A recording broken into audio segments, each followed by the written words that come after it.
Nói nghe nè, từ khi quen biết em, anh ngỡ như là mình quen nhau đã lâu.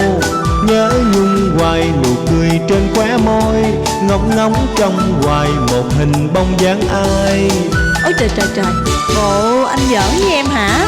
Anh mới quen mà làm sao em dám tin? Sao em không tin lời miệng lưỡi của đàn ông. có miệng lưỡi gì đâu? Chắc cô nào vừa gặp anh cũng yêu. Đâu có. Anh dẻo miệng quá trời quá đất à. Hả?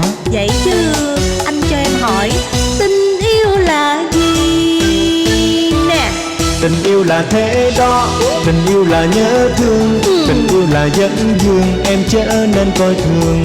Tình yêu nhiều lúc ghét, tình yêu nhiều lúc thương, tình yêu là lắm có ai định nghĩa được đâu.